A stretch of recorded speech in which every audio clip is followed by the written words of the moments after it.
Olá, olá, meus amigos. Aqui quem fala é o professor Stanley Costa, professor de Direito Civil, Processo Civil, da Revisão PGE, da LAC Concursos. E no encontro de hoje, nós vamos fazer aí uma revisão final sobre Direito Civil, preparando você, detalhando os últimos pontos para a prova do PGE, da PGE do Estado do Pernambuco. Direito Civil, disciplina com edital bastante extenso. Certamente não tem como trabalharmos essas 2 horinhas todo o edital, evidente que não, mas separei aqui para o nosso encontro, destacando os principais pontos da disciplina, os principais pontos que constam no seu edital, na expectativa de conseguir, sim, adiantar algumas questões, né? E quando você estiver lá fazendo a sua prova, lembrar da nossa aula de hoje, ok? Então, vamos lá, revisão final de Direito Civil para o concurso da PGE Estado do Pernambuco. E o primeiro ponto, ou primeiros pontos, estão relacionados à LINDB, a Lei de Introdução às Normas do Direito Brasileiro, Decreto-Lei 4.657, de 42, a antiga LIC, Lei de Introdução ao Código Civil. Agora, nova nomenclatura, cá para nós uma nomenclatura muito mais adequada à natureza dessa norma, LINDB, Lei de Introdução às Normas do Direito Brasileiro. Digo muito mais adequada, porque essa norma nunca foi, desde a sua origem, nunca foi uma lei de introdução apenas ao Código Civil, né? Esta norma visa regulamentar todas as normas infraconstitucionais do nosso ordenamento jurídico. E aí notem a expressão que utilizei. Esta norma visa regulamentar outras normas. Outras normas.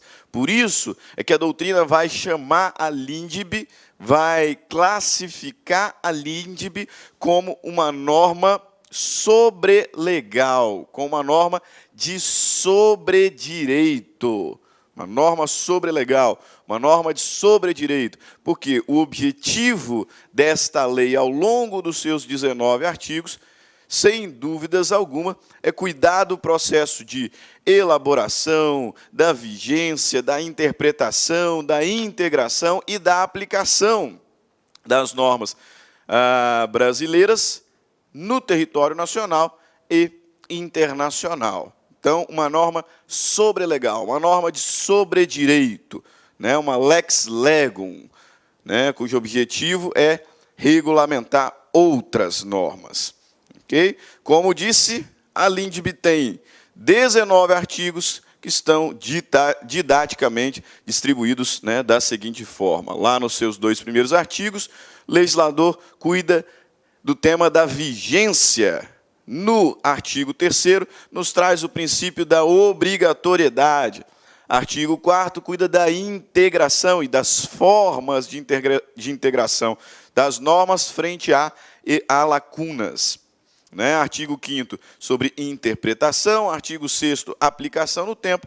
E a partir do artigo 7º até o artigo 19, aplicação da lei no espaço. Normas de direito internacional privado. Ok? 19 artigos. Nós não vamos falar sobre a LINDB inteira, nem teríamos tempo para isso, né? LINDB é uma aula só. Uma aula só. E aqui é a nossa revisão. Por isso, destaquei aqueles que, ao meu ver, são os pontos mais importantes dessa primeira disciplina prevista aí no seu edital. Então, vamos lá. Ponto sempre constante em concursos públicos. Ponto que, inclusive, já fora cobrado várias vezes em concurso de PGE. Vigência da norma.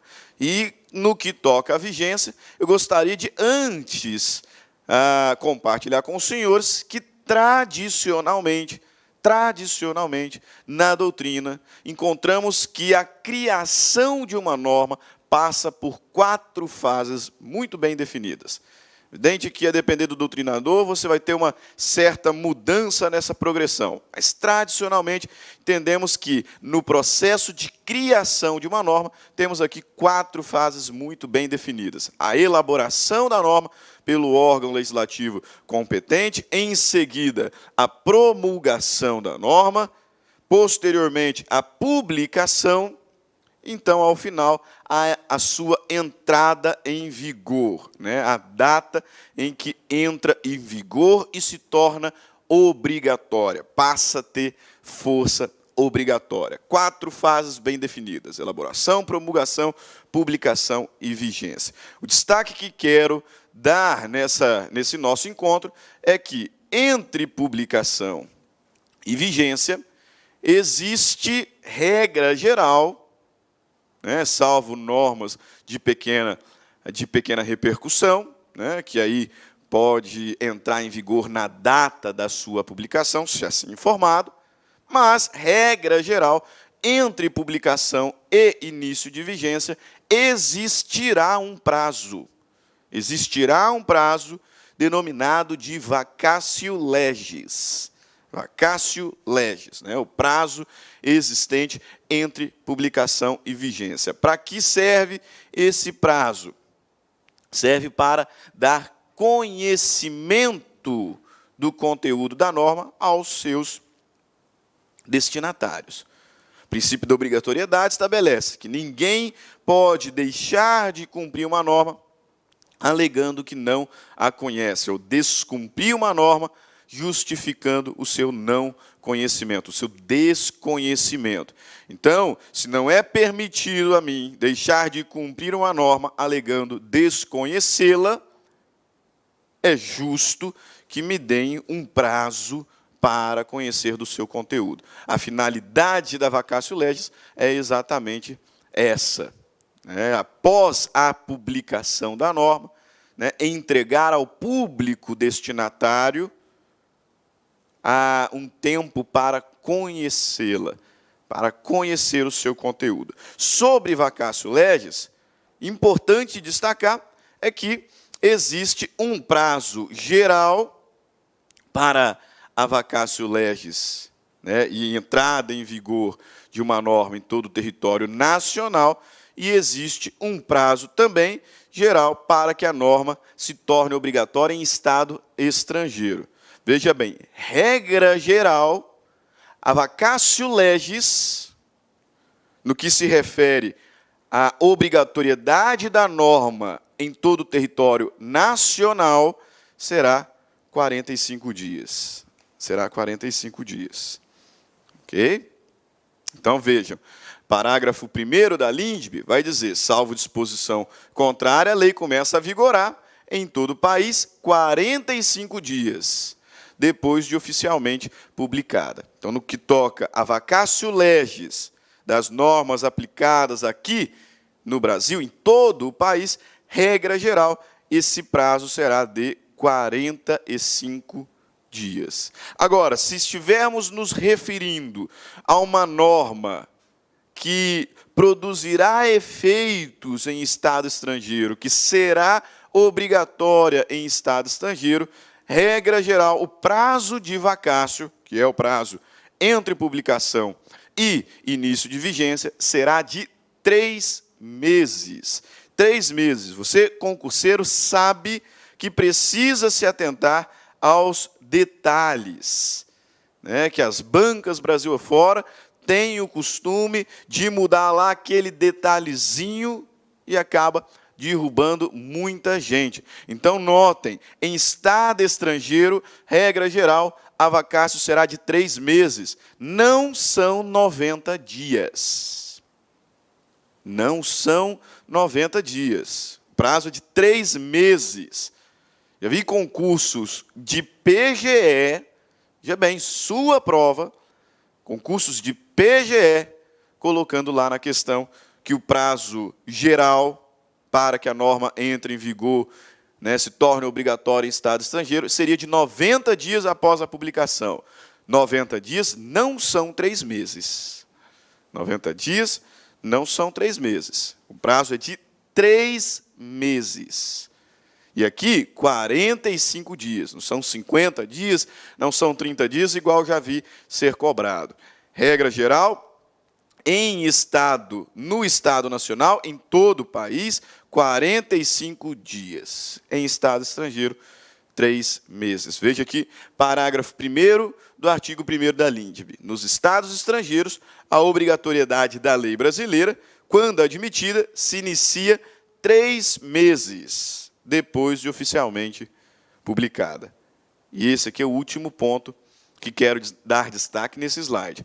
Veja, salvo disposição contrária, a lei começa a vigorar em todo o país 45 dias depois de oficialmente publicada.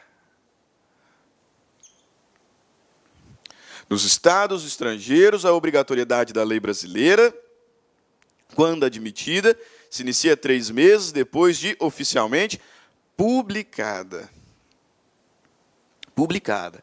Provas de PGE, já vi cobrarem lá, né, como uma das alternativas, 45 dias, território nacional, 3 meses em estado estrangeiro, a partir da oficial promulgação, depois de oficialmente promulgada. Não, errado. A vacácio leva em consideração, ou melhor, a vacácio se inicia da data da oficial publicação, e não promulgação. Então, muito cuidado com esses detalhes. Publicação, 45 dias, 3 meses. 3 meses. Ainda sobre a vacácio legis, rapidinho, só queria destacar, né, que lá na Lei 95, na Lei Complementar 95 de 98, nós encontramos a forma de se contar o prazo de vacácio legis. E a Lei 95, Lei Complementar 95 de 98, vai nos dizer o quê? Que a forma de se contar o prazo de vacácio legis é a seguinte. Veja, inclui-se a data da publicação, inclui-se a data final e a norma entra em vigor no dia subsequente. Então, quanto à forma de se contar, prazo de vacácio legis, inclui-se a data da publicação, inclui-se o último dia e entra em vigor no subsequente. Chama a atenção dos senhores porque, regra geral, direito civil, direito processual civil, a gente faz a contagem excluindo o dia do início. Excluindo o primeiro dia. E aí eu começo a contar no subsequente. Foi publicado hoje eu não considero amanhã. É isso? Pois bem, aqui na LINDB é diferente. Né? Ou melhor dizendo, aqui, no âmbito da vigência da norma, aqui no que toca a vacácio legis, é diferente. Porque eu incluo o dia da publicação, no dia da publicação, e incluo o último dia, entra em vigor no subsequente.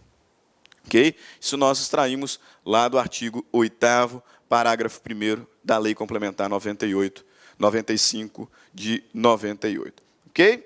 Próximo ponto sobre LINDB, modificação e revogação da norma. Né? Um único detalhe também a ser destacado é que é possível que a norma seja modificada para consertar, para adequar algum ponto antes de entrar em vigor, ou seja, antes de terminar o prazo da vacácio legis. E aí o que nós temos à luz do artigo 1º, parágrafo 3º da LINDB, é que se a norma, antes de entrar em vigor, ou seja, antes de terminar o prazo de vacácio legis, for alterada, for corrigida, então essa correção acontecerá por nova publicação. Por nova publicação. E o prazo da vacácio começará a contar desta nova publicação. Veja o texto. Se antes de entrar a lei em vigor ocorrer nova publicação do seu texto destinado à correção, o prazo deste artigo, o prazo de vacácio, começará a correr da nova publicação. Então, se a norma precisar ser modificada, né, corrigida antes de entrar em vigor, essa correção será feita por nova publicação a partir da qual, desta norma, dessa nova publicação, a vacácio será, então, contada, será reiniciada. Atenção ao parágrafo 4º, pelo seguinte: se a norma já estiver em vigor, e ela foi elaborada, foi promulgada, foi publicada, foi o prazo todo da vacácio, entrou em vigor. E uma vez em vigor, precisa ser modificada, precisa ser corrigida, agora não tem como ser por simples publicação, por simples nova publicação. Não, se a lei está em vigor, a modificação tem que ser por nova lei. Por nova lei. Parágrafo 4º. As correções a texto de lei já em vigor consideram-se lei nova. Lei nova. Se antes de entrar em vigor a lei precisasse ser corrigida, nova publicação, prazo de vacácio que conta a partir da nova publicação. Se a lei já estiver em vigor, aí é por meio de nova lei. Não tem como só publicar novamente. Nova lei. Ok? Ótimo. Pontos finais aqui sobre a LINDB, nessa nossa revisão rápida. Revogação. Revogação da norma. Veja bem, existem duas espécies de revogação: a abrogação e a derrogação. Parece bobo, eu sei que você que está num ritmo de estudo maior, já está se acostumado a preparar para concursos públicos, inclusive de PGE, parece uma bobeira muito grande, né, a ficar aqui distinguindo a abrogação de derrogação. Mas, pasmem, muitos são aqueles que erram. O que eu quero aqui é só, eu tenho certeza que você sabe disso, o que eu quero aqui é só pedir para você, na hora da prova, se isso for cobrado, ter atenção. Ter atenção. Porque provas de PGE, eu já vi banca alterando, né, invertendo os conceitos. E aí depois fica lá chorando, né, as pitancas. Ah, mas isso aí não está testando o candidato.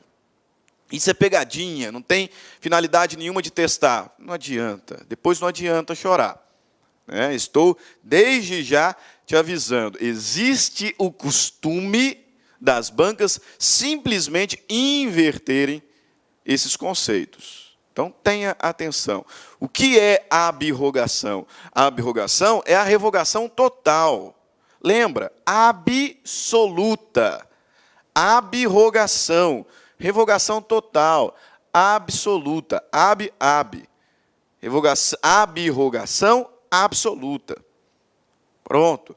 Derrogação é a revogação parcial, ou seja, a revogação de algumas partes. Conceitinho bobo, mas não erra. Tenha atenção na hora de fazer a prova. Agora, esse ponto aqui de baixo,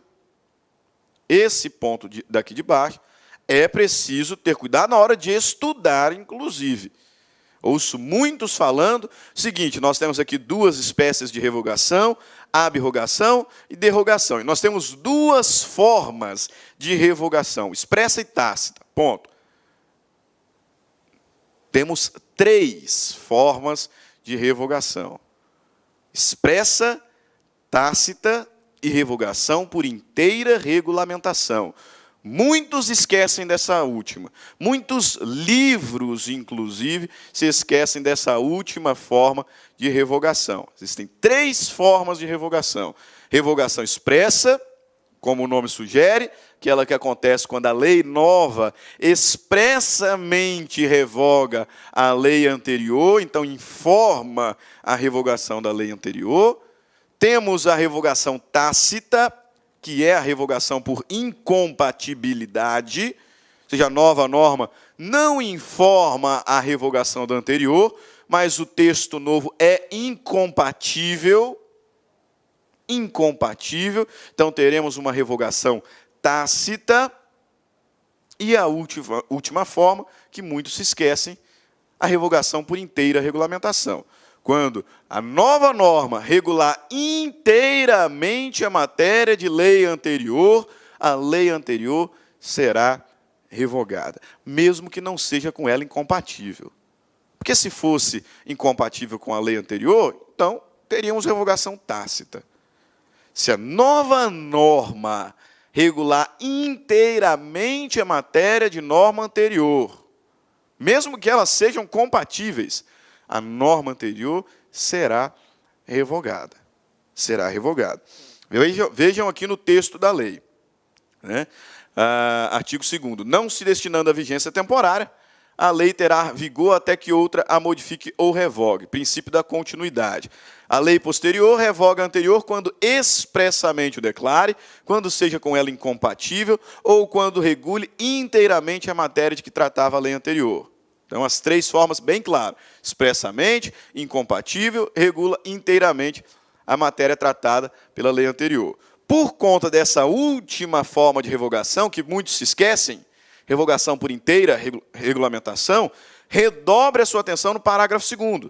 Porque o parágrafo 2º nos traz a informação de que, quando a lei nova trouxer disposições especiais, gerais, a par, ou seja, não incompatíveis, não conflitantes com norma anterior, a norma anterior não será revogada e não será modificada.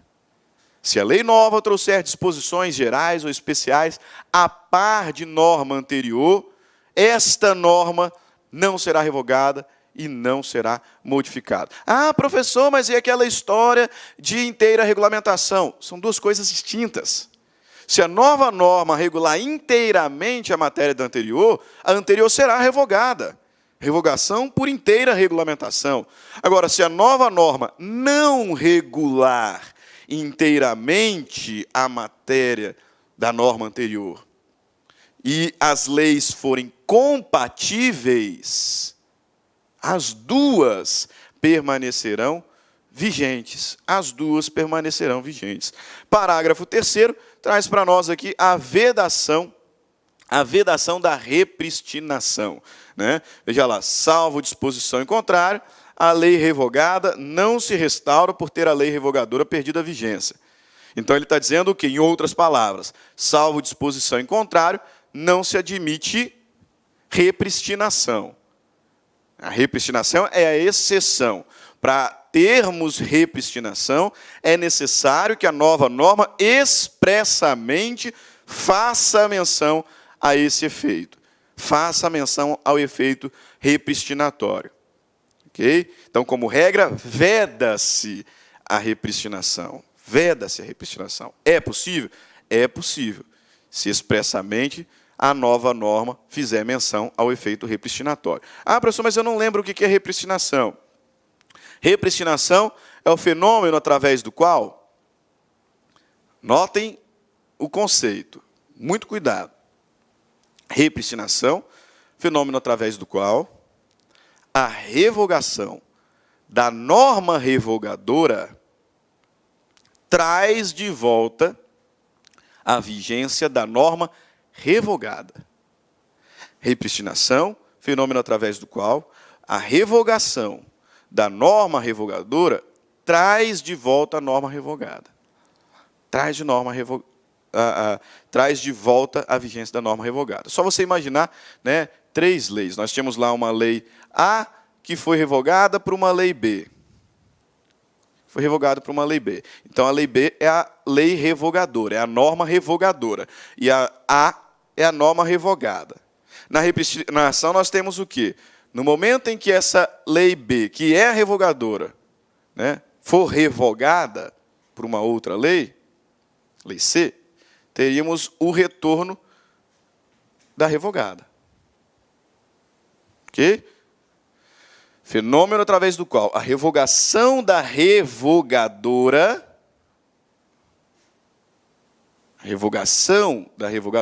traz de volta a revogada. Só que a grande questão é, quando a gente aprende o que é repristinação, né, a gente precisa entender que, como regra, ela é vedada. Ela é proibida. A repristinação só acontece excepcionalmente. E o único destaque a se fazer é que, lá no que toca ao controle concentrado de constitucionalidade, não estamos falando de revogação. lá no controle concentrado de constitucionalidade. De acordo com artigo 27 da Lei 9.868. A regra é o efeito repristinatório, lá no controle concentrado de constitucionalidade.